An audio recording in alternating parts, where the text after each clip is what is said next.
এই সুন্দরী মেয়েটা ইচ্ছে করলেই রূপ পাল্টে হতে পারত শিয়াল, কিন্তু অনেক ক্ষমতা থাকা সত্ত্বেও সে একটা গরিব ছেলের প্রেমে পড়ে যায়। কিন্তু ছেলেটা জানে না কেন এই মেয়েটা তাকে এত বেশি ভালোবাসে। আসলে মেয়েটার ছেলেটাকে পছন্দ করার পেছনে ছিল একটা রহস্য।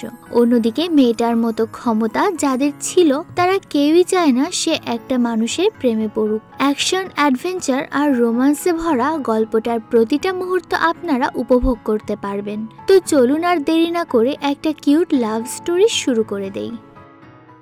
গল্পের শুরুতে আমরা ইয়ান নামের একটা ছেলেকে দেখতে পাই, আর তাকে দেখে বোঝা যাচ্ছিল যে সে কিছু একটা থেকে ভয় পেয়ে অনেক পালাচ্ছিল।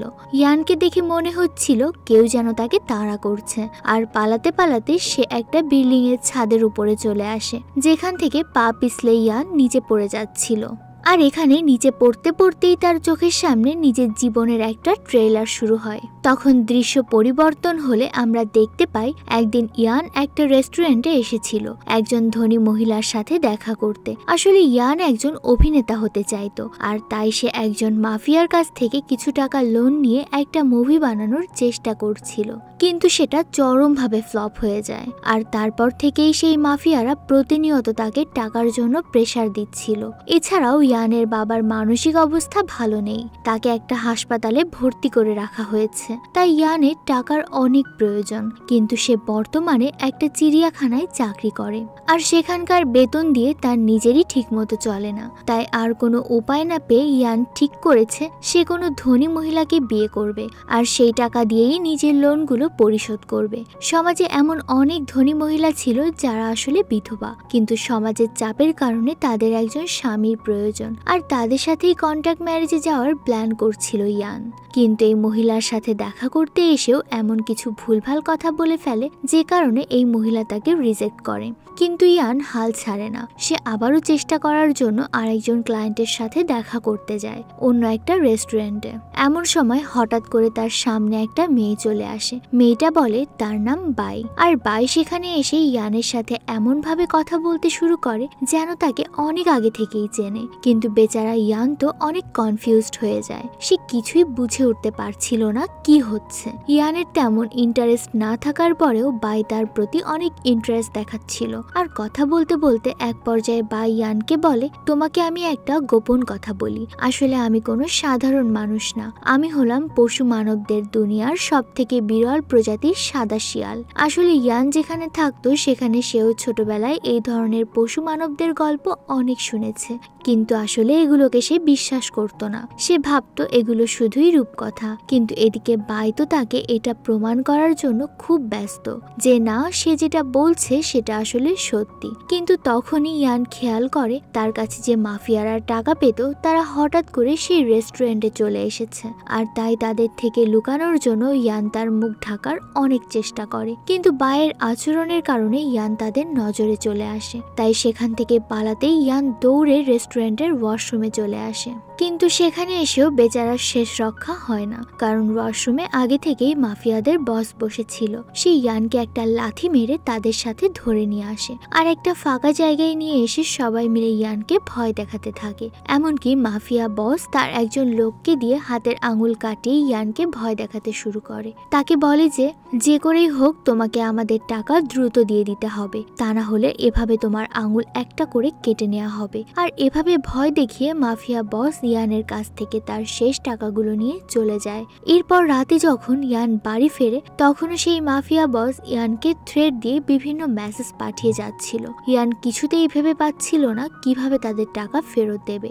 আর তখনই সেখানে বাই চলে আসে, আর সেখানে এসে সে আবারও বলতে থাকে আমি সেই হোয়াইট ফক্স। কিন্তু ইয়ান কিছুতেই তার কথা বিশ্বাস করছিল না, আর তাই তখন বাধ্য হয়ে বাই তার সামনে তার আসল রূপ দেখায়। চোখের সামনে একটা সুন্দর মেয়েকে বিশাল আকারের একটা সাদা শিয়ালে পরিণত হতে দেখে ইয়ান ভয়ে সেখান থেকে দৌড়ে বের হয়ে আসে। বাই তাকে থামাতে গেলে তার জামা কাপড় ছিঁড়ে যায়, কিন্তু তারপরেও সে কোনো মতে দৌড়ে বের হয়ে আসে। অন্যদিকে তখন আমরা দেখতে পাই একটা সিক্রেট এজেন্সির ক্যাপ্টেন তখন টিভিতে নিউজ দেখছিল যে একজন পশু মানব মানুষের সামনে তার আসল পরিচয় রিভিল করছে।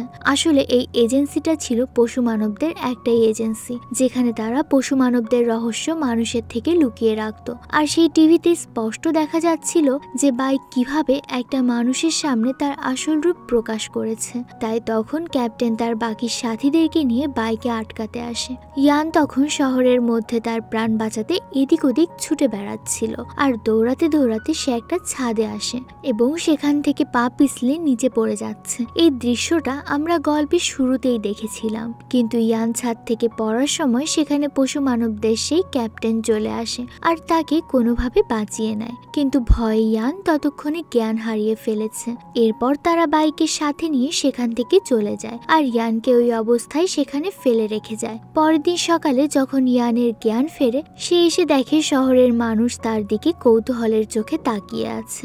ইয়ান তখন সেখান থেকে কোনো মতে পালিয়ে বাড়ি চলে যায়। এরপর কয়েকদিন কেটে যায়। ইয়ানকে তখন আবার সেই মাফিয়ারা তাদের আস্তানায় ধরে এনেছিল আর তার কাছে টাকার জন্য বারবার প্রেসার দিতে থাকে। এমনকি মাফিয়া বস আবারও সেই লোকটাকে দিয়ে আঙুল কেটে ইয়ানকে ভয় দেখানোর চেষ্টা করে। কিন্তু তখন ইয়ান বলে, তুমি না একবার এই আঙুলটা কাটলে, তাহলে এটা আবার তোমার হাতে গজালো কিভাবে? আসলে ওই লোকটা একটা নকল হাত ব্যবহার করে মানুষদেরকে ভয় দেখাতো। কিন্তু মাফিয়া লোকজন তখন তার কথার উত্তর না দিয়ে তাকে মারধর করতে শুরু করে আর বারবার টাকার জন্য প্রেসার দেয়। কিন্তু তার কাছে এখন কোনো টাকা নেই। কিন্তু মাফিয়া লোকেরা তার কোনো কথা শুনতে চাইছিল না। আর তখন সেখানে হঠাৎ করে বাই চলে আসে। বাই তখন তার মাথাটাকে শিয়ালের মতো করে ফেলে আর এটা দেখে মাফিয়ারা সেখান থেকে দৌড়ে পালিয়ে যায়। আর সেই সাথে ইয়ানও ভয় পেয়ে সেখান থেকে পালায়। তখন আমরা আবার সেই সিক্রেট এজেন্সি দেখতে পাই, যেখানে এবার তাদের লিডার এসেছিল ক্যাপ্টেনের সাথে দেখা করতে। কারণ বাইরের এভাবে বারবার রূপ পরিবর্তন করার কারণে তাদের রহস্য মানুষের কাছে ফাঁস হয়ে যাওয়ার ঝুঁকি ছিল। লিডার এসে ক্যাপ্টেনকে বলে যে কোনোভাবেই হোক বাইকে থামাতে হবে, তা না হলে তাদের এত বছর ধরে লুকিয়ে রাখা রহস্য মানুষের সামনে চলে আসবে। আর এই লিডার মানুষদেরকে ঘৃণা করত, কারণ সে মনে করত তারা মানুষদের থেকে অনেক বেশি উন্নত। আর কথা বলতে বলতে সে তার পকেট থেকে একটা স্পেশাল ইনজেকশন বের করে। সেই ইনজেকশনটা সেখানকার একটা মেয়ের গলায় পুশ করার সাথে সাথে মেয়েটা একটা বিড়ালে পরিণত হয়। আর সে তখন ক্যাপ্টেন সহ সবাইকে বলে, যদি তোমরা কাজ ঠিকঠাক করতে না পারো তাহলে আমি তোমাদের সবাইকে সারা জীবনের জন্য পশু বানিয়ে দেব, আর তোমরা কখনো মানুষের রূপ ধরতে পারবে না। এটা বলে লিডার সেখান থেকে চলে যায়। এরপর আমরা দেখতে পাই ইয়ান আবারও একটা রেস্টুরেন্টে এসেছে নতুন ক্লায়েন্টের সাথে দেখা করতে। আর আজকে তার ক্লায়েন্ট ছিল দুটো মেয়ে। তারা দুজন দুজনকে পছন্দ করে, কিন্তু পরিবারের চাপের কারণে তাদেরকে বিয়ে করতে হবে। তাই তারা ইয়ানের সাথে কন্ট্রাক্ট করে তারা তাকে প্রতি মাসে টাকা দেবে। এর বিনিময়ে তাদের পরিবারের সামনে ইয়ানকে তাদের স্বামী সাজতে হবে। আর তারা যখন এগুলো নিয়ে কথা বলছিল তখন সেখানে বাই চলে আসে আর ইয়ানকে অন্য মেয়েদের সাথে ডিল করতে দেখে বাই অনেক রেগে যায়, কারণ বাই মনে মনে ইয়ানকে ভালোবাসে আর তাই সে ইয়ানকে বিয়ে করতে চায়। কথায় কথায় বাই ইয়ানের ওপর এত বেশি রেগে যায় যে তার সাথে হাতাহাতি শুরু হয়ে যায়। হাতাহাতির এক সময় বাইয়ের টানাটানিতে ইয়ানের শার্ট ছিঁড়ে যায় আর তখন ইয়ান রেগে যায়। সে বলতে শুরু করে, তুমি আমার কাছ থেকে কি চাও? তুমি জানো আমার জীবনে কি চলছে? আমার টাকার অনেক প্রয়োজন, আর তুমি তো একটা পশু, তুমি ভালোবাসার কি বোঝো? এসব বলে ইয়ান অনেক রাগ দেখিয়ে সেখান থেকে বের হয়ে আসে। আর সে যখন বাড়ির দিকে ফিরছিল তখন রাস্তায় তার সাথে পশু মানবদের লিডার দেখা করে। লিডার তখন ইয়ানকে বলে, আমি জানি একটা হোয়াইট ফক্স তোমাকে ডিস্টার্ব করছে। আর লিডার ইয়ানকে বলে, আমি আসলে একটা ইউনিভার্সিটির প্রফেসর আর আমি এইসব পশু মানবদেরকে নিয়ে গবেষণা করছি। তারা অনেক বছর ধরেই মানুষের ভেতরে আছে, আর তাই এখন সময় হয়েছে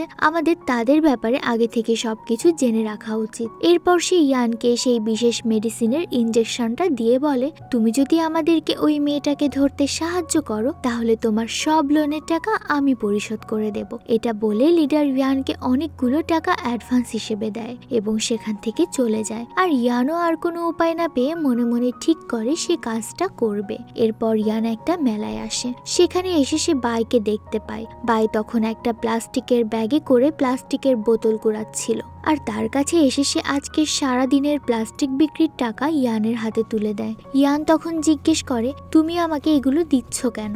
বাই তখন বলে, তুমি বলেছিলে না তোমার অনেক টাকার প্রয়োজন, আর আমি তোমাকে ভালোবাসি, তাই আমি তোমার সব বিপদে পাশে থাকতে চাই। কিন্তু ইয়ান বলে, আমার অনেক টাকার প্রয়োজন, আর সেটা এইটুকু টাকা দিয়ে মিটবে না। বাই তখন সহজ সরল মনে বলে, আমি প্রতিদিন কাজ করে আস্তে আস্তে তোমার টাকা শোধ করে দেব।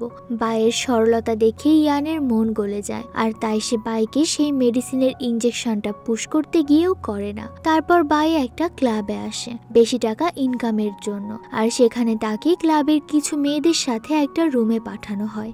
এই রুমে একটা ধনী লোক ছিল যে কিনা অনেকগুলো টাকা সামনে রেখে তাদেরকে গান গাইতে বলে। আর তখন বাই অনেক সুন্দর গান গায়, কিন্তু এরপর ওই লোকটা কিছু খারাপ ইঙ্গিত করে। সহজ সরল বাই এটা বুঝতে পারছিল না। আর তখনই সেখানে ইয়ান এসে তাকে ক্লাব থেকে বাইরে বের করে আনে, আর তাকে জিজ্ঞেস করে, তুমি কেন ওখানে গিয়েছিলে? বাই বলে, তুমি না বললে তোমার অনেক টাকার প্রয়োজন? ইয়ান বুঝে যায় আসলে বাই তার জন্য যে কোনো কিছু করতে পারে, আর তাই সেও এবার বাইয়ের প্রেমে পড়ে যায়। আর তখন আমরা সেই লিডারকে দেখি, সে ওই ক্লাবে এসেছে বাইকে খুঁজতে, কিন্তু সেখানে এসে তারা বাইকে পায় না, কারণ ইয়ান আগে থেকেই তাকে এখান থেকে বের করে নিয়ে গিয়েছিল।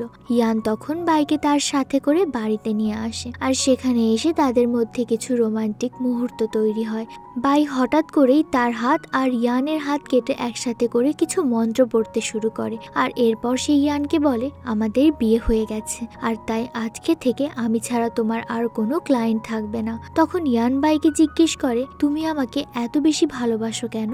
বাই তখন একটা ঘটনার কথা বলে। যখন ইয়ান ছোট ছিল, একদিন সে চিড়িয়াখানায় এসেছিল, আর সেখানে একটা সাদা শিয়ালকে খাঁচায় আটকে রাখা হয়েছিল। কিন্তু একদিন কিছু দুষ্টু ছেলেরা মিলে শিয়ালটার ওপর অ্যাসিড ফেলতে চেয়েছিল।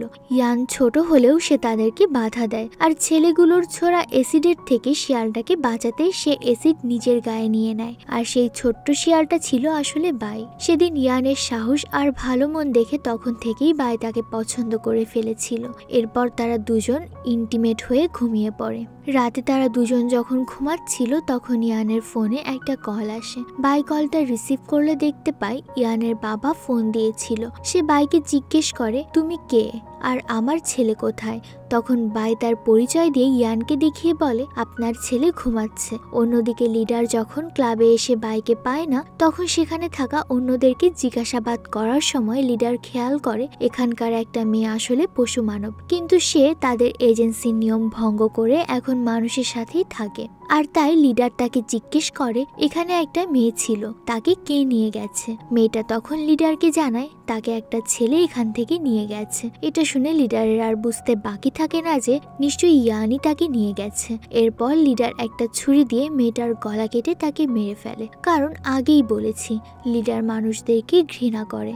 আর সেই সাথে পশু মানবদের মধ্যে যারা মানুষদের সাথে সম্পর্ক তৈরি করত, লিডার তাদেরকে মেরে ফেলতো। এদিকে রাতে যখন ইয়ান আর বাই ঘুমাচ্ছিল, তারা হঠাৎ করেই বাইরে অনেকগুলো গাড়ির শব্দ শুনতে পায়। আর কে এসেছে এটা দেখতে যখন তারা দুজন বাইরে আসে, তখন দেখা যায় পশু মানবদের এজেন্সির বাইরে বাইয়ের জন্য অপেক্ষা করছে। আর তারা বাইকে বলে, আমাদের সাথে ফিরে চলো, তুমি সাধারণ মানুষের সাথে থাকতে পারবে না। কিন্তু বাই ইয়ানকে ছেড়ে যেতে রাজি হয় না। তাই তখন লিডার ঠিক করে সে বাইকেও মেরে ফেলবে। আর তখন সেখানে ক্যাপ্টেন চলে আসে। আসলে ক্যাপ্টেন বাইকে অনেক পছন্দ করত, আর তারা দুজন অনেক ভালো বন্ধুও ছিল। তাই ক্যাপ্টেন আর তার টিম চালাকি করে বাইকে এখান থেকে পালানোর সুযোগ করে দেয়। বাই তখন তার আসল রূপে এসে ইয়ানকে নিয়ে সেখান থেকে পালাতে শুরু করে, কিন্তু তখন লিডার তার দলকে বাই আর ইয়ানের পেছনে পাঠায়। বাই অনেক চেষ্টা করে ইয়ানকে তাদের হাত থেকে বাঁচিয়ে পালাচ্ছিল, কিন্তু অনেক দূরে পালিয়ে আসার পর হঠাৎ করে একটা তীর এসে তখন বায়ের গায়ে লাগে আর সে সাধারণ মানুষের রূপে ফিরে আসে। ঠিক তখনই তাদের সামনে একটা বড় গাড়ি এসে থামে আর ভেতর থেকে একটা মহিলা বের হয়ে আসে। এই মহিলাটাও ছিল একটা পশু মানব আর সে বাইকে আগে থেকেই চিনত, তাই সে দ্রুত তাদের দুজনকেই গাড়িতে তুলে নিয়ে তাদেরকে পালাতে সাহায্য করে। মহিলাটা তাদের দুজনকে একটা সিনেমার শুটিং সেটে নিয়ে আসে আর তাদেরকে কিছু কস্টিউম দেয় যাতে তারা সবার সাথে মিলেমিশে লুকিয়ে থাকতে পারে। কিন্তু তাদের ভাগ্য বেশিক্ষণ ভালো ছিল না, তাই দেখা যায় লিডারও তার দলবল নিয়ে সেই শুটিং সেটে চলে এসেছে। সেখানে এসে লিডার নিজেও একটা কস্টিউম পরে নেয়। এরপর সিনেমার শুটিং এর মধ্যেই তারা বাই আর ইয়ানকে মারার চেষ্টা করে। বাই তার পাওয়ার দিয়ে অনেকক্ষণ তাদের সাথে লড়াই করে, কিন্তু অবশেষে বাইকে কাবু করতে না পেরে লিডার ইয়ানকে মেরে ফেলার হুমকি দেয়। তখন বাই বলে, ঠিক আছে, তোমরা ইয়ানকে ছেড়ে দাও আর এর বিনিময়ে আমাকে ওই মেডিসিনের ইঞ্জেকশনটা দিতে পারো। তখন লিডার আর দেরি না করে ইঞ্জেকশনটা বাইয়ের গলায় পুশ করে দেয় আর বাই মাটিতে লুটিয়ে পড়ে। আমরা এর 3 মাস পরের দৃশ্য দেখতে পাই, যেখানে ইয়ান মন খারাপ করে তার বাবার সাথে বসেছিল। সেদিনের পর থেকে ইয়ান আর বাইকে কোথাও খুঁজে পায়নি। সে তার বাবাকে সবকিছু খুলে বলে আর তার বাবা তখন বলে, আমি ওই মেয়েটার সাথে ফোনে কথা বলেছিলাম আর মেয়েটাকে আমার অনেক পছন্দ হয়েছে, তাই তোমার উচিত যে করেই হোক মেয়েটাকে খুঁজে বের করা, কারণ তার মতো করে তোমাকে হয়তো জীবনে আর কেউ ভালোবাসতে পারবে না। বাবার কথা শুনে ইয়ান আবারও সাহস ফিরে পায়, তাই সে বাইকে খুঁজতে শুরু করে। ইয়ান সবার আগে এসে ক্যাপ্টেনের সাথে দেখা করে আর ক্যাপ্টেন তখন ইয়ানকে একটা নিউজ দেখায়, যেখানে তাদের পশু মানবের দুনিয়াতে সবাইকে বলা হচ্ছিল যে বাই হঠাৎ করে পাগল হয়ে গেছে আর তাই তাকে চিকিৎসার জন্য একটা পাগলা গারোতে আটকে রাখা হয়েছে। কিন্তু এটা ছিল আসলে লিডারের ষড়যন্ত্র। সে ওই মেডিসিনটা দিয়ে বাইকে পাগল বানিয়ে রেখেছিল। তখন ইয়ান আর ক্যাপ্টেন মিলে বাইকে উদ্ধার করার প্ল্যান করতে শুরু করে। ক্যাপ্টেন তখন ইয়ানকে একটা রেস্টুরেন্টে নিয়ে আসে আর এটা ছিল তাদের এজেন্সির একটা রেস্টুরেন্ট। সেখানে থাকা বাবুর্চি ইয়ানকে একটা আটার খামির দিয়ে মাস্ক বানিয়ে দেয়, এতে তার চেহারা একদম হুবহু লিডারের মতো হয়ে যায়। এরপর ইয়ান আর ক্যাপ্টেন তাদের এজেন্সি হেড অফিসে চলে আসে, যেখানে বাইকে বন্দি করে রাখা হয়েছিল। সেখানে এসে ইয়ান এমন ভাব করতে থাকে যেন সে আসল লিডার আর গার্ডদেরকে বলে, আমাকে বাইয়ের সেলে নিয়ে চলো। তখন তারা ইয়ান আর ক্যাপ্টেনকে বাইয়ের কাছে নিয়ে আসে। ইয়ান তার রুমে ঢুকে দেখে যে সেই নিষ্পাপ চেহারার বাই এখন অনেক বেশি হিংস্র আর ভয়ানক হয়ে গেছে। ইয়ানকে দেখে সে লিডার মনে করে তার উপর আক্রমণ করতে এসেছে। তখন ইয়ান তার মাস্ক খুলে তাকে বলে, আমি তোমার ইয়ান, তোমাকে এখান থেকে নিয়ে যেতে এসেছি। এরপর ইয়ান আর ক্যাপ্টেন বাইকে এখান থেকে শিফট করার বাহানা করে তাদের সাথে নিয়ে যাচ্ছিল। আর যখনই তারা সেখান থেকে বের হতে যাবে, ঠিক এমন সময় তাদের সামনে আসল লিডার চলে আসে। কিন্তু ইয়ান তো আগে থেকেই একজন অভিনেতা ছিল, তাই সে ফুল কনফিডেন্সে বলতে থাকে, আমি হলাম আসল লিডার। এই লোক ছদ্মবেশী, কিন্তু ইয়ান তো আর জানতো না লিডারের পাখা ছিল। লিডার তখন সবার সামনে তার পাখা বের করে বলে, এবার প্রমাণ করো কে আসল। ইয়ানের মুখ বন্ধ হয়ে যায় আর তখনই ঘটে একটা মিরাকল। সবাই দেখে মাটির নিচ থেকে অনেকগুলো বন্দি বাইরে বের হয়ে আসে। আসলে এরা ছিল সবাই মানুষ, যাদেরকে লিডার অনেক দিন ধরে এখানে আটকে রেখেছিল। আর লিডারকে সামনে পেয়ে সব বন্দিরাই একসাথে তার উপর ঝাঁপিয়ে পড়ে আর সবাই মিলে লিডারের পাখা ছিঁড়ে তাকে মেরে ফেলে। তখন একজন বন্দি সেখানকার দরজা খুলে দেয় আর সব বন্দিরা সেখান থেকে বের হয়ে আসে। এরপর দৃশ্য পাল্টে যায় আর আমরা দেখতে পাই ইয়ান আর বাই একটা ট্রেনের মধ্যে একসাথে বসে আছে। বাই এখন একদম সুস্থ আর এই ট্রেনটা চলছিল পানির নিচ থেকে। তার মানে ইয়ান আর বাই তখন পশু মানবদের দুনিয়াতেই একসাথে থাকে। লিডার মারা যাওয়ার পর মানুষ আর পশু মানবদের মধ্যে দূরত্ব কমে গিয়েছে। এখন তারা সবাই একসাথে থাকতে পারে। আর আমাদের আজকের গল্পটা এখানেই শেষ হয়ে যায়। একটা সুন্দর ভালোবাসার গল্প। তো আপনাদের কাছে কেমন লেগেছে আজকের গল্পটা? আমার কাছে কিন্তু বাইকে অনেক কিউট মনে হয়েছে।